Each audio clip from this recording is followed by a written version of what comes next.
베풀어 주시옵소서. 우리가 오직 은혜에 붙들림 받은 인생 되기를 간절히 소망합니다. 주님께서 함께 하시고 붙드시고 동행해 주실 것을 믿고 간구하며 예수 그리스도 이름으로 기도합니다. 아멘. 네, 하나님 말씀 보도록 하겠습니다. 나훔서 2장 1절부터 13절까지의 말씀입니다. 나훔서 2장 1절부터 13절까지의 말씀. 오늘 그 자막이 안 되는 것 같아요. 컴퓨터가 좀 문제가 있는 것 같습니다. 그래서 여러분 본문을 성경을 직접 찾으시고 오랜만에 찾으시죠? 구약성경 제 성경으로는 1299페이지입니다. 나훔서 2장 1절부터 13절까지 말씀 저 여러분이 한 절씩 교독하고 마지막 절은 합독하도록 하겠습니다.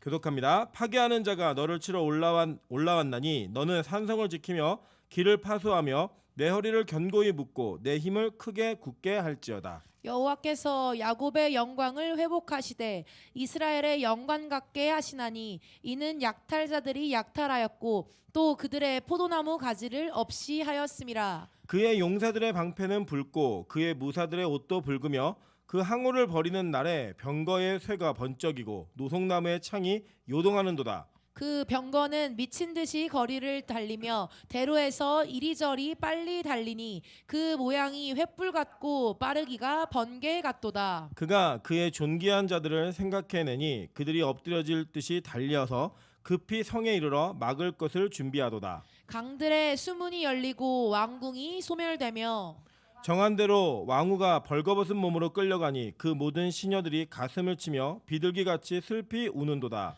니느웨는 예로부터 물이 모인 못 같더니 이제 모두 도망하니 서라 하나 돌아보는 자가 없도다. 은을 노력하라 금을 노력하라 그 저축한 것이 무한하고 아름다운 기구가 풍부함이니라.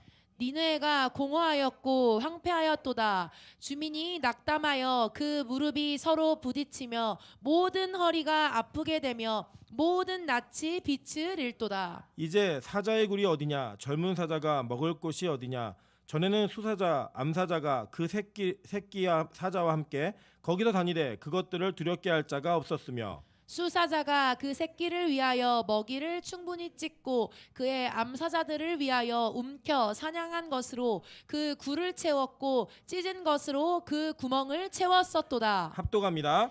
만군의 여호와의 말씀에 내가 내 대적이 되어 내 병거를 불살라 연기가 되게 하고 내 젊은 사자들을 칼로 멸할 것이며 내가 또 내 노력한 것을 땅에서 끊으리니 내 파견자의 목소리가 다시는 들리지 아니하리라 하셨느니라. 아멘.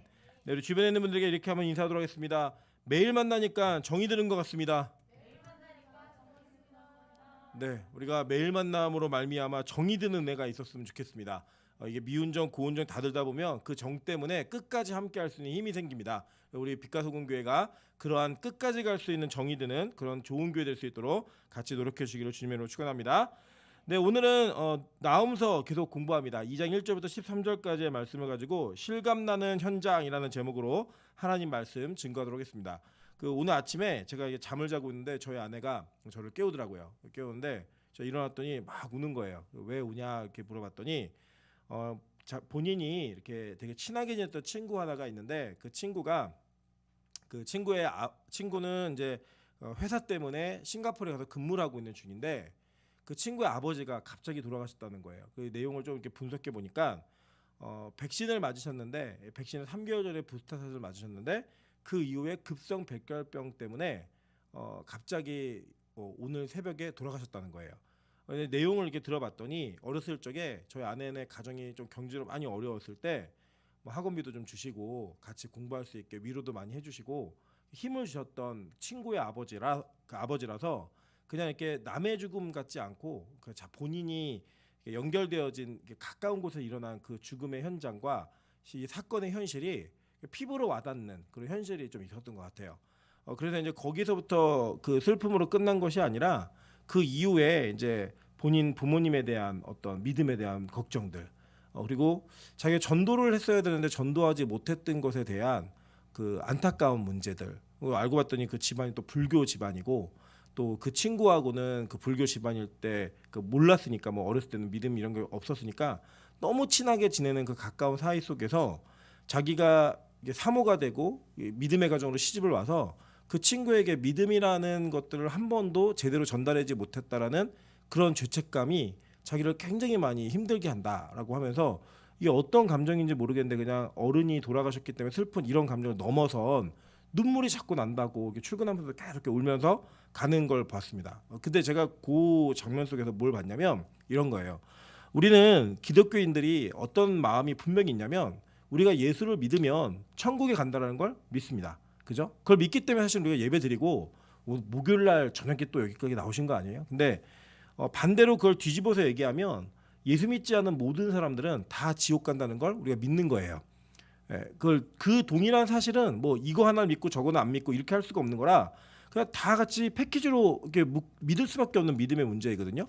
그런데 그 장면이 그 믿음이 우리의 상황과 실제로 연결이 되지 않으니까 우리가 자꾸 전도를 뒤로 미루게 되고 내가 가지고 있는 믿음을 누군가에게 전달하고 그 믿음에 선포를 하게 되는 일들을 주저하게 되더라는 거예요. 근데 막상 그것이 현실로 다가와서 현실 앞에 딱 밀려보다 보니까 그 현장 앞에서 자기가 그렇게 못했던 것에 대한 안타까움들, 그것에 대한 죄책감들, 그것에 대한 마음의 무거움들이 자신의 지금 현실을 억누를 정도로 이게 많이 눈물이 나게 하는 그런 현장을 제가 오늘 저희 아내의 삶의 부분에서 보는 것을 통하여서 이것이 우리 아내의 삶에 아주 충격적인 사건이 되었으면 좋겠다. 자기 인생의 목적을 성취해가는 그 전환점이 될 수 있는 그런 분명한 계기가 되었으면 좋겠다라는 기도로 오늘 하루를 좀 시작을 했습니다. 그리고 이제 오늘 본문을 보는데 오늘 이 본문은 내용이 뭐냐면 이런 겁니다. 하나님께서 니느웨를 심판하시겠다라는 거예요. 그거는 이미 이 나움에게 주어진 경고로서 메시지로 받은 내용이에요. 그래서 이거 내용을 그냥 듣는 사람들이 뭐 내심 기뻤을 거예요. 뭐 그 나라가 너무 강대하고 힘이 셌고 뭐 말할 수 없는 강대국이었지만 그냥 이 나라가 너무 이스라엘 괴롭혔거든요. 심지어는 북이스라엘은 아예 망하게 했고 남유다는 예루살렘을 제외한 모든 성읍들이 다 점령당하는 치욕적인 일들을 겪었습니다. 여러분 우리가 왜 일본 미워하죠? 뭐 다른 거 아니잖아요. 여러분 솔직히 일본에게 큰 피해 보신 적 그렇게 많지 않아요. 뭐 조상 중에 독립운동 하셨다 이런 분들 사실 되게 드물잖아요. 여러분 대부분 우리나라의 많은 사람들은요 다 친일파의 후손입니다. 창씨개명 할 때 그 창씨개명을 거부했던 사람이 0.4%밖에 안 돼요. 다 낙가모라상 뭐 이마로 똑가상 다 바꿨어요. 이름을 아무 거부감 없이 다 그랬던 민족의 후예들이에요. 여러분 오히려 그 내용상으로 따지면 지금 뭐 뉴라이트에서 얘기하는 그 일본 식민사관이 긍정적으로 보여주는 이 사람들이 말하는 내용들을 우리가 아니라고 다 얘기할 수 없을 만큼의 부끄러움이 우리는 다 있어요. 그럼에도 불구하고 일본이 우리나라를 민족적으로 계속 괴롭혔던 거, 뭐 임진왜란 기억하죠, 일제강점기 기억하시죠? 이런 내용들의 막 흔적들을 바라보면 절대로 우리가 그냥 아무 사과와 관계 회복이 없이는 그냥 좋아할 수 없는 민족적인 아픔이 있단 말이에요. 그래서 여러분 우리나라 축구 선수들이 일본이랑 시합할 때 뭐 독일을 2대0으로 이기고 온 건 별로 의미 없어요. 그죠? 근데 일본에 3대0으로 지고 왔다? 돌에 맞아 죽을 정도의 어떤 어려움을 겪잖아요. 그 왜 그럽니까? 이게 지금 나옴이요. 지금 그러한 관점과 그런 상황 속에서 아수르에 대한 설교를 하고 있는 거예요. 아수르에 대한 내용을 선포하고 있는 거예요. 그런데 그게 내용이 그냥 야 너네 일본 망할 거야. 뭐 아수르 망할 거야. 니네 망할 거야. 이렇게만 얘기를 하면 여러분 그냥 추상적이잖아요. 여러분 우리가 뭐가 제일 믿기 힘드냐면요. 저는 그랬어요. 저는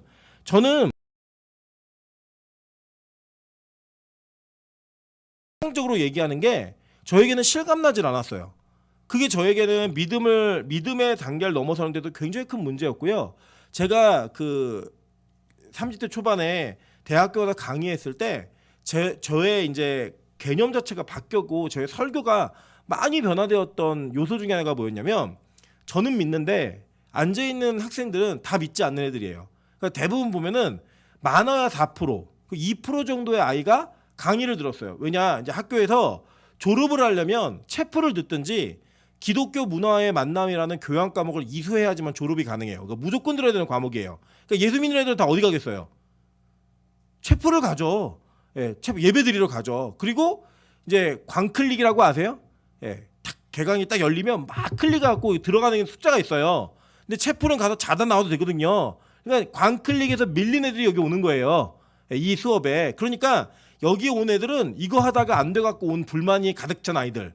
미션 스쿨이 아닌데 그걸 강요하니까 여기 막 안티 그리스도인들 막 불교 신자들 뭐 이런 애들 되게 막 앉아가지고 도끼눈을 뜨고 불만에 섞인 모습으로 수업을 듣는 애들이에요.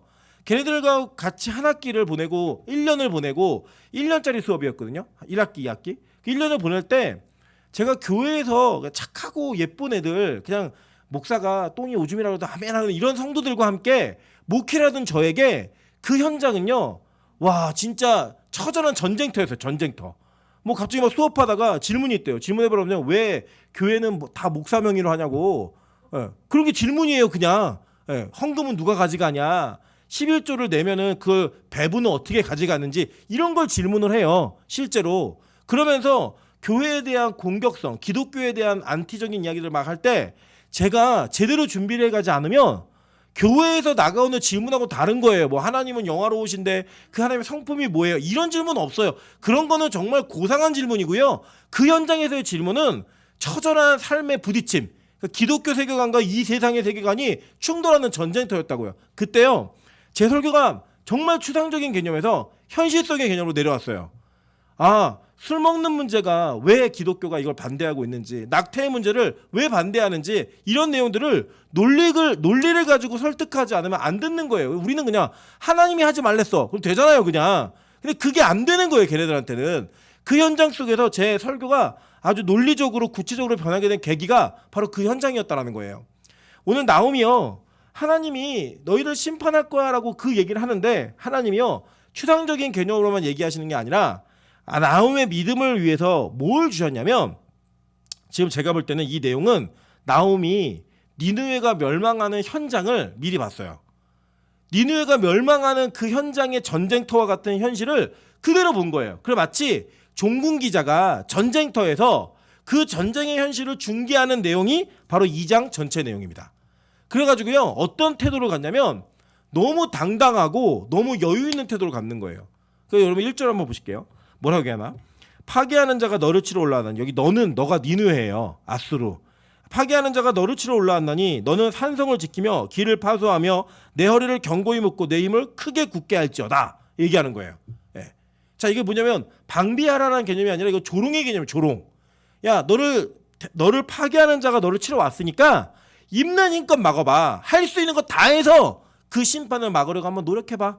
우리 보통 그러잖아요. 그래, 뭐 막아봐. 뭐 보통 이렇게 타이슨이 남긴 유명한 말이 있죠. 권투 선수 아시죠? 타이슨이 막 이렇게 그 타이슨하고 트래시 토크로 서로 이제 그 경기를 하기 전에 상대방을 막 비방하는 막 이런 얘기를 하는 한 선수가 막 장황한 계획을 확 얘기해서 타이슨 이길 수 있는, 타이슨이 딱 한마디 했죠. 예, 누구나 다 계획은 있다. 두들겨 맞기 전까지는. 이렇게 얘기했어요.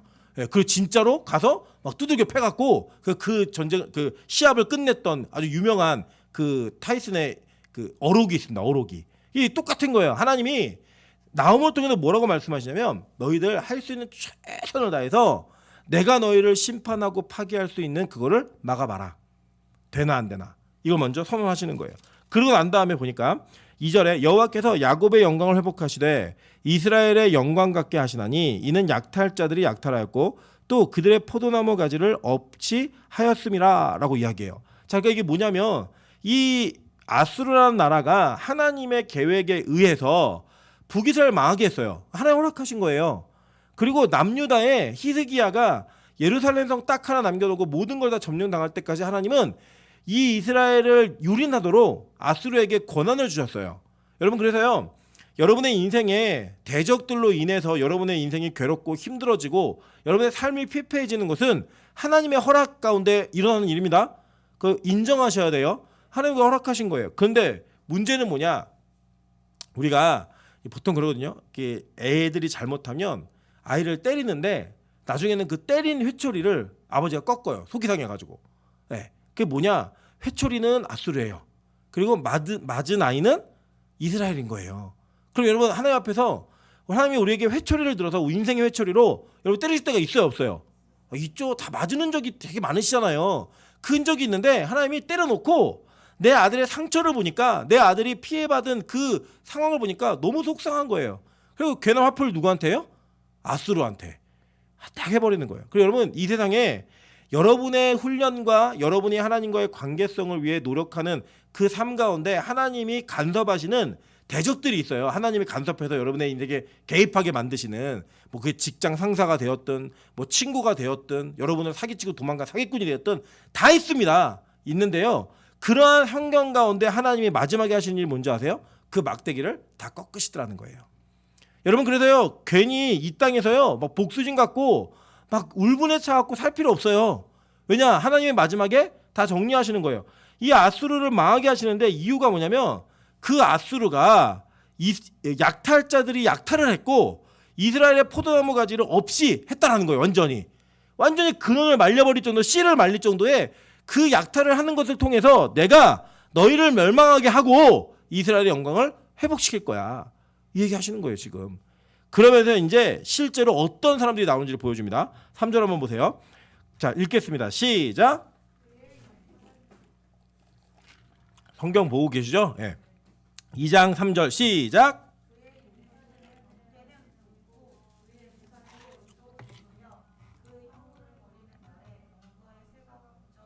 노송나무 창이 요동하는도다 라고 얘기해요. 자 보니까 이렇게 쳐들어오고 그들을 파괴하고 멸망시킬 자들의 군대가 나타났는데 이 군대의 모습이 어떻게 생겼느냐. 첫째 보니까 그 용사들이 방패가 어때요? 붉은 방패를 지녔대요. 그리고 그의 무사들의 옷도 붉다라고 얘기해요. 근데 이게 원어를 그대로 보면 색깔이 좀 달라요. 그러니까 방패는 붉고 그리고 그들의 옷은 자주색이에요. 자주색. 그럼 붉은색과 자주색 다르시죠? 예, 우리 여성분들은 정확히 구분하시잖아요. 남자들은 그냥 붉은 계열 이걸로 그냥 끝나는데 여자분들은 이게 아주 셋빨간 거냐 아니면 약간 옅은 빨강이냐 뭐 자주 색깔이냐 뭐 선분홍이냐 뭐 별의별 색깔 다 있더라고요. 여자들 눈에는. 남자들 다 똑같은데 근데 하나님은요 요거를 정확하게 언어적으로 단어적으로 다른 색깔임을 얘기하세요. 얘기하시면서 뭘 얘기하는 거냐면 지금 이 용사들의 방패가 붉대요. 그죠? 그리고 그의 무사들의 옷도 붉대요. 그죠? 이 붉은 것에 대한 이 선열, 그러니까 그 여러분 기억나시죠? 이사야서에 보스라에서부터 오는 자의 옷이 붉은 옷이었잖아요. 왜 붉은 옷이에요? 보스라가 어디의 수도예요? 에돔의 수도였잖아요. 근데 그 에돔이 이스라엘을 괴롭혔던 것을 하나님이 그냥 간과하지 않으시고 그들의 심판하고 밟아갖고 그들의 피가 튀어서 옷이 붉어졌다라고 하는 내용 이해하시죠? 그러니까 너무 살육을 벌이고 막 전쟁터에서 죽음의 일들을 많이 거리면서 피를 막 흘리니까 옷이 다 붉어진 거예요. 막 자줏빛 옷으로 색깔이 완전 변해버린 거예요. 옷이. 그리고 이들의 방패에 막 피가 묻어 있는 거예요. 피가. 그러니까 이 전쟁이 얼마나 심각하고 얼마나 처절한 피 흘림이 있는지를 보여주고 있는 겁니다. 그 향후를 보는 날에 병거의 새가 번쩍이고 노송나무의 창이 요동하는도다. 원래 이 노송나무가 요동하는도다 원어엔 그렇게 써 있는데 이 노송나무로 보통 창을 만들었거든요. 그러니까 지금 이 전쟁터의 현실 이거 환상으로 본 거예요. 나홈이. 그 얘기하는 거예요. 너네 이런 전쟁이 있을 거야. 이러한 전쟁으로 니들 멸망할 거야. 라고 하는 것들을 보여주는 겁니다. 그래서 4절 보세요. 그 병거는 미친 듯이 거리를 달리며 대로에서 이리저리 빨리 달리니 그 모양이 횃불 같고 빠르기가 번개 같도다. 왔다 갔다 하면서 막 난리가 나는 거야. 난리가. 여러분 우리가 사실 여기 앉아 계신 분들 대부분이 전쟁을 직접 본 분들은 아니세요. 그죠? 전쟁을 직접 본 분은 아닌데 저는 저희 외할아버지가 참전용사이셨거든요. 참전용사이신 외할아버지께서 6.25 이야기가 시작되면 저희 외삼촌들이랑 저희 이모들이 다 나가세요. 일단 이 이야기가 너무 실감나긴 하는데 너무 길어요. 길어갖고 이제 막 나가요. 근데 이제 그 사촌 누나들하고 이렇게 서열이 저희도 있잖아요. 동생들하고 그러면 나이 많은 머리가 좀 굵은 애들은 좀 듣다가 다 나가요. 누구만 듣냐? 애들만 그걸 듣고 있는 거예요. 근데 이 전쟁터에 대한 이야기를 저희 외할아버지께서 하시는데 막 총알이 날아다니고 막 현장에서 이제 옆에 있는 사람들이 막 머리에 총이 맞아 피가 터져 죽고 이런 현실. 그러니까 진짜 너무 먹을 게 없어서 오줌 받아서 마시고 그리고 막 밥이 배급이 왔는데 구더기가 반이래요. 근데 그게 없어갖고 못 먹는 그 현실들의 이야기. 막 중공군들이 너무 미워가지고 포로를 잡은 애들을 다 끌어다가 절벽에서 막 그냥 생으로 던져버리고 막 이랬던 전쟁의 사건들. 밤에 행군할 때 갑자기 앞 사람의 군화가 밟힌대요. 낭떠러지로 진군하다가 깜짝하게 놀랄 정도로 경사가 높은 거예요. 툭툭 떨어져가지고 막 이런 일들. 근데 저희 외할아버님께서 어떤 일이 있었냐면 이제 일주일을 잠을 못 주무셨대요. 저희 외할아버님이 참 그 재밌으셨던 게 뭐냐면 글씨를 이렇게 저희 외할아버님은 동생들을 공부시킨다고 이발 기술을 배우셔가지고 저희 작은 할아버님들은 다 교장 선생님, 교관 선생님 다 이러신데 저희 외할아버님은 그냥 초등학교만 국민학교만 졸업하시고 이 이발 기술을 동생들을 다 이렇게 배우게 하셨어요. 근데 저희 외할아버님이 진짜 명필이세요. 그래갖고 전쟁터에서 미군들하고 몇몇 장성들이 오더니 이게 장교들이 오더니 대학교 나온 사람 흔들라고 저희 외할아버님이 손을 드셨대요 그냥. 그래갖고 이제 대학교 나와서 이리 와보라 그러니까 확인할 수가 없잖아요. 졸업장이 확인 안 되니까 글씨 써보라고. 그래갖고 저희 외할아버님이 저 뒤로 맨 뒤에 가갖고 이렇게 손을 녹이고 이렇게 있다가 글씨를 쓰는 걸 보더니 너 따라와 그러더니 미군 작전과로 저희 외할아버지를 데려가신 거예요. 그래서 이제 거기에서 이제 했는데 저희 나중에 결론적으로는 그 사단이 다 죽고 8명이 살았는데 그 8명 중에 한 분이 저희 외할아버님이세요. 그때 저희 외할아버님 돌아가셨으면 저희 어머니 안 태어나셨고 저도 없어요. 그래서 저는 그 얘기를 되게 감격적으로 들었는데 작전까지 일주일을 밤을 새고 너무 눈이 충혈돼 갖고 사람이 해롱해롱하니까 저 정병장 저 외는 정씨시니까 정병장 가서 자 이렇게 해갖고 자러 들어왔는데 너무 빛이 밝아서 잠이 못 잘 것 같고 이렇게 되게 큰 창고 같은 데 들어가서 잠을 잤대요. 그 사이에 잠을 자는 사이에 며칠을 잤는지 모르는데 이 부대가 포위가 된 거예요. 그래가지고 다 태우고 도망가는데 아무리 찾아도 안 나오니까 사람이 철수를 다 한 거예요. 그래갖고 저희 외할아버니 눈 떴는데 막 온통 사방이 불바다에다가 아무것도 없으니까 진짜 그 바지 치켜 입고 메리아스 하나 입고 뛰기 시작했대요. 근데 꿈에 저희 외할아버니가 그렇게 기도를 하셨는데 꿈에 저희 외할아버지의 할머님이 그러니까 나오셔가지고 길을 2개를 보여주시면서 이쪽 길로 가면 살고 이쪽 길로 가면 죽는다고 그렇게 보여주고 꿈을 탁 깼는데 그 현장이 벌어진 거예요. 그래갖고 저희 외할아버님이 막 욕을 하면서 자기 두고 갔다가 욕을 하면서 뛰어가는데 막 중국 애들이 막 총을 쏴가지고 막 총이 날라오고 막 땅에 막 총 파편이 튀고 막 있는데 그걸 뛰어가고 도망가다가 진짜 그 길이 나오더래요. 진짜 그 길이. 그래갖고 거기를 그 사는 길을 통해갖고 막 통해서 나온 거 그 얘기를 막 현장으로 막 하시면서 막 강을 건너왔는데 갑자기 강을 뜨고 올라서자마자 누구요? 그러면서 이제 죽었구나. 그런데 다리에 총상을 입은 우리나라 국군이 못 가고 있는데 자기도 데려가 달라. 근데 지금 데려가면 쫓아내니까 죽으니까 2명이 도망가다가 그냥 그분 놓고 오는데 자기네 집에 가서 꼭 자기 얘기 해달라고 막 그렇게 울더래 목 놓아서. 그 진짜 나중에 전쟁이 끝나고 가서 그 집에 찾아가서 얘기를 해줬다 이런 얘기를 하시는데 그냥 현장이 너무나 긴박하고 너무나 절박하고 뭐 도덕 윤리 이런 거 지금이라고 생각하면 어떻게 사람을 절벽에 던지냐 어떻게 오줌을 받아 먹냐 이런 거를요 얘기할 수 없어요. 그냥 그 현장이 너무 처참한 거예요. 너무 비참한 거예요. 그 현실에 관한 이야기를 우리가 인간의 전쟁사를 들어도 우리가 이게 이해가 되잖아요. 지금 성경이요 앞으로 아수르에 어떤 일이 벌어질지를 나음을 통해 현장으로 알려주는 거예요. 야 너희들 완전히 선열 때문에 방패와 옷이 피로 물든 자들이 너희들 칠 것이고 그들의 마병과 병거가 대로를 미친 듯이 달리면서 너희들 정신 못 차리게 할 거다. 현장을 막 그냥 얘기해 주는 거예요. 얘기한 자들.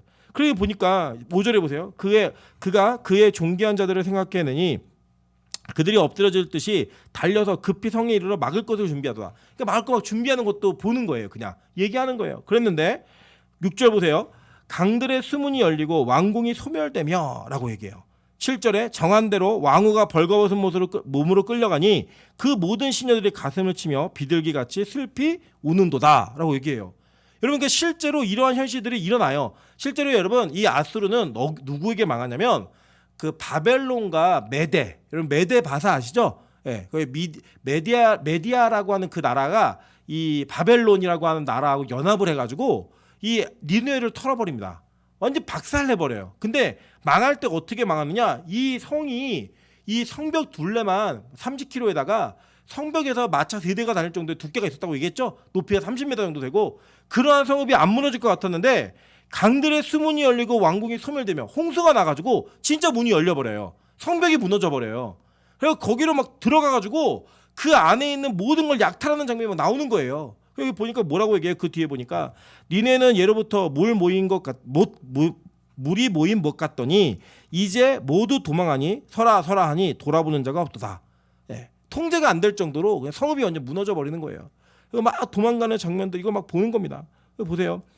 9절 은을 노력하라 금을 노력하라 그 저축한 것이 무한하고 아름다운 기후가 풍부함이니라. 여러분 이제 고대에는요 경제의 관념이 뭐냐면 성을 쌓는 자와 성을 뺏는 자들의 싸움이에요. 그러니까 성을 쌓는 자들은 뭘 하는 거냐면 자산이 있는 자들이에요. 성을 쌓는 거예요. 그러면 이 성을 쌓는데 이 안에는 충분히 먹고 살 만한 것들을 쌓아요. 왜냐하면 성은 기본적으로 방어 태세가 전제가 있는 거잖아요. 공격이 아니라 방어가 전제예요. 근데 그 방어를 한다는 이유는 뭐예요? 성 안에 뭘 쌓아놓은 거예요?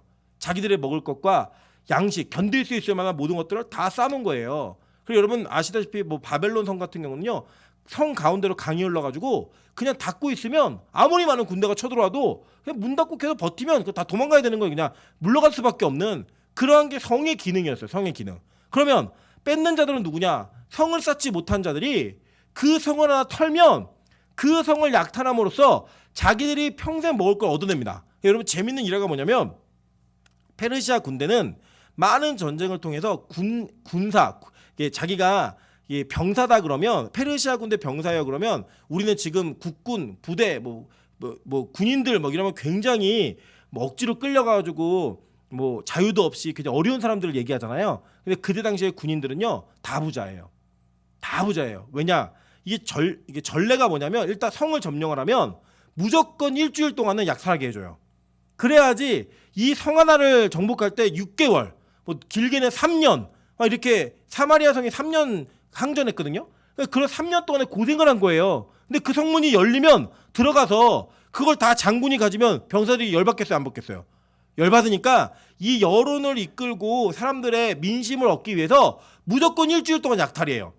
그러면 거기 가가지고 어느 집을 털던 뭐 돈을 먼저 집으면 그 돈이 임자고 뭐 옷을 먼저 집으면 그 옷 임자예요. 여자를 먼저 가지면 자기 노예예요. 그냥 자기가 성을 일주일 다 약탈한 이후에 그 다음에 왕이 들어가서 장군이나 왕이 들어가서 그 내용들을 정리를 합니다.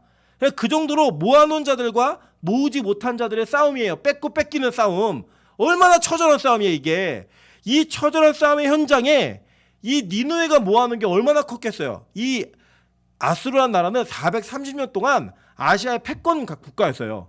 많은 걸 갖춰놓은 거죠. 여러분 이 땅에서요 진짜 뭐 안 망할 것 같은 기업들, 많은 자산을 쌓아놓은 기업들 있잖아요. 여러분 일본에 있는 전자제품을 만드는 기업들이 호황을 누릴 때 아무도 망할 거라 생각 안 했어요. 심지어는 경제 대국이어서 지금까지도 그때 당시에 우리나라 그 6.25 전쟁을 기반으로 일어난 일본의 경제가 많은 호황을 누렸을 때요 엔화가 기축통화가 될 정도로 엔화가 전 세계적으로 사용됐어요. 이유가 뭐냐? 경제가 그렇게 그러니까 성장해가지고 전 세계가 일본을 무시 못했다니까요. 미국조차도. 그랬더니 일본이 지금요 망하기 직전이에요. 통쾌하면서도 뭐 그럼 될까 이런 마음이 있지만 어쨌든 그런 나라들이 망하더라고요. 하나님이요 결정하시고 그 나라의 국운을 망하기로 작정하시면 망하는 거예요, 여러분. 그래요, 여러분 우리는요 절대로 이 땅의 힘과 이 땅의 권세를 믿는 자들이 되어서는 안 됩니다. 여러분 이 땅에 어떠한 정권도 어떠한 힘도 영원할 수 없어요. 뭐 지금 뭐 나라가 돌아가는 거 보면 뭐 검찰 공화국이 되었다 뭐 여러 가지 얘기들이 있는데요. 여러분 걱정하지 마세요. 하나님은요 절대로 악인들의 세상을 그대로 두시지 않는 분이십니다. 하나님은 반드시 심판하시는 분이에요. 그 현장이 이렇게 일어나는 겁니다. 이렇게 벌어지는 거예요. 그래서 여러분 우리 전쟁이 너무 쉽게 나는 거 보지 않습니까? 우크라이나와 러시아 전쟁 너무 쉽게 벌어졌잖아요. 진짜 누가 그렇게 들어갈 줄 알았어요? 21세기에 탱크 밀고 미사일 쏘고 어느 누가 그럴 줄 알았어요? 근데 쉽게 나잖아요. 여러분 그러한 전쟁의 위험도로 따지면 우리나라는 더 쉬운 나라예요. 전쟁이 언제 당장 일어나도 그냥 단추 하나 누르면 전쟁이 시작, 이게 그냥 계시가 되어 있는 나라입니다. 적어도 다른 나라들은요 전쟁을 하려면 준비를 하잖아요. 우리나라는요 그냥 서로 포를 재가지고 중요한 데는 다 이렇게 조준하고 있어요 이미. 그래서 여러분 제가 들은 이야기는 전방에 근무했던 제 친구가 자기들은 전쟁 나면 포 한 발 쏘고 죽는 게 임무래요. 그냥 그 시뮬레이션을 돌려보면 그 전방에 반경 그 휴전선을 근처로 해갖고 반경 30km 안에는요 다 죽는데요. 그냥 몇 사람 못 살아남고 조준해 있던 거 쏘는 거예요. 그냥 다. 그런 위험한 나라가 바로 대한민국이에요. 여러분 그러한 전쟁이 둔감해지는 것도 우리가 한번 이야기해주면 되게 무섭잖아요. 제가 아직도 기억이 제가 한번 설교 시간에 말씀드린 적이 있는데 저는 북한에 대한 그런 어떤 공포심, 두려움 이런 걸 결코 거의 느껴본 적이 없이 컸어요. 그냥 전쟁 세대가 아니니까. 그런데 와 군대 가가지고 그 훈련 받으면서 화생방 훈련을 받는데 야 정말 저는 제가 태어나서 가장 약한 모습을 보인 것 같아요. 진짜로 막 연기를 해가면서 눈을 뒤집지 연기해가면서 나가고 싶다고. 그래 어쨌든 거기 나왔어요. 나왔는데 그 조교가 이렇게 얘기하는 거예요. 북한에 이런 무기가 4,000톤이 넘게 있는데 1톤만 강남에 떨어지면 강남에 있는 숨쉬는 모든 것들 다 죽는다고. 그 얘기하는 순간에 북한이 적이에요. 두려운 거예요. 추적인 거예요. 여러분 지금 우리가 이 세상에서 총을 맞대고 있는 나라가 이렇다는 현실만 보아도 겁이 나고 두려운데 여러분 지금 우리가 얼마나 용감하게 살고 있냐면 하나님의 마지막 심판이 있다라는 걸 우리가 다 알면서도요. 그 심판에 대한 경박감이 없는 거예요. 경각심이 없는 거예요. 그러니까요. 누가 죽고 나니까 복음 전하지 못한 게 너무 후회가 되는 거고 어떤 사건이 벌어지고 나니까 그 사건 속에서 절망스러운 거예요. 아, 내가 왜 그랬지? 내가 한 번 용기 있게 복음 전하는 게 뭐가 그렇게 힘들다고? 내가 한 번 그렇게 말하는 게 뭐가 그렇게 두렵다고? 여러분 가족 가운데 믿지 않는 분들이 계시다면 이 문제에 대해서 오늘 다시 한번 생각해 볼 수 있는 은혜가 있기를 소망합니다. 나오면요 다른 게 믿음 아니었어요. 그 심판의 현장을 머리로만 알고 그냥 귀로만 듣는 게 아니라 눈으로 봤다니까요. 그 눈으로 본 걸 그대로 쓴 거예요. 너네 어떤 일이 벌어지는지 내가 눈으로 봤다. 이게 아수르가 가장 강성할 때 쓴 얘기라니까요. 아수르한 나라가 가장 힘이 있었을 때 그가 하나님으로부터 온 경고의 메시지를 들으면서 보면서 썼던 내용이 이거예요. 여러분 그럼 우리는 뭘 봐야겠습니까? 우리 그리스도인들은 다른 거 아니에요. 우리 그리스도인들은 우리가 기도하면서 우리가 우리 주변에 가족들이 있잖아요. 그 가족들이 지옥불에 떨어져서 그 지옥 불못에서 여러분을 원망스러운 눈으로 바라보는 그 눈빛을 기억하셔야 됩니다.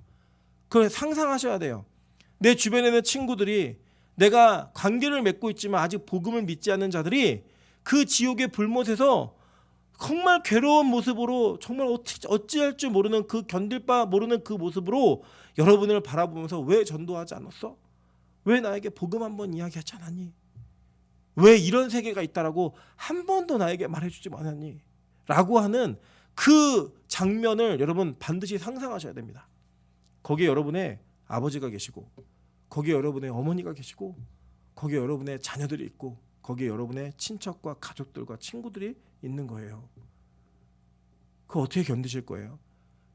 지금 내가 말하지 않고 지금 그 이야기를 함으로써 민망해지는 상황을 두려워서 그거를 여러분 복음을 전하고 전해야 된다는 사명을 여러분 견디고 있다면 한번 견주어 보시라니까요. 내가 지금 이 마음을 견디는 것과 나중에 지옥불에 떨어진 나의 주변에 있는 모든 사람들의 그 눈을 바라봐야 되는 그 견딤과 무엇이 더 쉬울까? 그 틈바구니에 대해서 여러분 정말 진지한 고민을 해보셔야 된다는 거예요. 나오면요 아주 명확하고 명쾌하게 그리고 정확하고 분명하게 종군 기자처럼 이 전쟁의 현장의 모습, 심판의 현장의 모습을 우리에게 그대로 전달하고 있습니다. 그럼 우리는 뭘 전달해야 될까요? 우리는 이 시대의 나옴이어야 됩니다. 이 세상이 영원하지 않다는 것을 선언하며 마지막 심판이 있다라고 하는 것을 실감나게 전달할 수 있는, 실감나게 선포할 수 있는 저 여러분이 되셔야 돼요. 그러면 진짜 지옥이 어떤 곳인지 아셔야 됩니다. 그리고 천국이 어떤 곳인지 아셔야 돼요. 이게 우리가 기독교인들이 믿는 목적이에요. 제가 요 며칠간 사이에 아주 의미 있는 신문 기사를 하나 보았습니다. 미국에 있는 교회들의 많은 교회들이 이번 작년 1년 한 해 동안 가장 많이 한 설교가 종말에 관한 설교를 해요. 제가 너무 은혜가 됐어요. 근데 그 왜 그런가 봤더니 우리나라는 참 이런 코로나 뭐 여러 가지 방역에 대한 여러 가지 논란이 있지만 분명한 거는요. 이 죽음까지 가는 사망에 이르는 관리는 좀 잘 됐던 것 같아요. 근데 정말 이 유럽 사회, 서구 사회들은 이 준비를 잘 하지 못했고 병원비가 너무 비싸서 그랬는지 많이 죽었어요. 정말 많이 죽었고 비일비재하게 사람들이 막 죽어나가는 모습들을 현장에서 보았습니다. 보았던 그들에게 교회가 외치는 메시지가 종말에 관한 메시지였고요. 부활에 관한 메시지였어요. 결국 소망이 거기 있다는 거예요. 그리고 그런 메시지 앞에 사람들이 나오기 시작했다는 겁니다. 왠지 아세요? 현장으로 봤거든요. 진짜 어제까지 멀쩡하던 사람이 코로나라는 그 바이러스로 인해 죽는 걸 보았거든요. 안 죽을 것 같았던 나의 친구와 가족들이 정말 그 자리에서 단지 하루아침에 건강하던 분이 저희 아내 친구의 아버님도 골프 치러 간다고 그렇게 가시다가 갑자기 몸이 안 좋아서 입원했는데 급성 백혈병이라 그러고 그냥 돌아가신 거예요. 갑자기. 이게 현실로 다가오니까 아, 죽음이 멀지 않구나. 심판이 멀지 않구나. 종말이 멀지 않구나. 거기서 전쟁까지 막 일어났죠. 그러니까 막 그런 메시지가 선포되는 거예요. 저는요, 우리가 미리 준비할 수 있는 교회였으면 좋겠습니다. 미리 대비할 수 있는 믿음이 있었으면 좋겠습니다. 여러분, 심판대 앞에서 가족들에게 복음 전하지 못한 비명의 괴로움을 외치는 우리 어리석은 백성들이 아니라 이 땅에서 가족들에게, 우리 주변에 있는 분들에게 적어도 그분들이 나중에 어떤 운명일지는 우리는 잘 모르지만 네가 전하지 않아서 내가 이렇게 됐어 라고 하는 원망은 듣지 않도록. 제가 말씀드렸잖아요. 제가 목사로서의 소명은, 제가 가지고 있는 소망은 딱 하나예요. 마지막에 주님 오시는 그날에 심판대 앞에서 제가 임철 목사에게 잘못 배워서 지옥에 갑니다 라는 그 이야기를 어떤 누구도 하지 않을 수 있는 그러한 목사가 될 수 있게 해달라고 제가 소망하면서 기도 부탁을 했던 적이 있습니다. 기억하시는지 모르겠지만 저는 그렇게 살고 싶어요. 그렇게 살고 싶고 그렇게 살려고 노력하고 있습니다. 우리가 저만이 그럴 게 아니라 우리 빛가서공교회 모든 성도가 이렇게 사셨으면 좋겠어요. 주변에 있는 모든 분들에게 어떠한 상황 속에서도 마지막 때에 원망 듣지 않는 그런 백성을 할 수 있도록, 이 심판의 경각성과 이 심판이 얼마나 실제적이었고 얼마나 실감나는 일이었는지를 선지자가 보니까요, 외치는 거예요. 외치는 거예요. 여러분, 그거를 전달할 수 있는 그 저와 여러분 되시기를 주님의 이름으로 축원합니다. 같이 한번 우리 찬양으로 기도하도록 하겠습니다. 우리 주님이 이곳에 임하신 하나님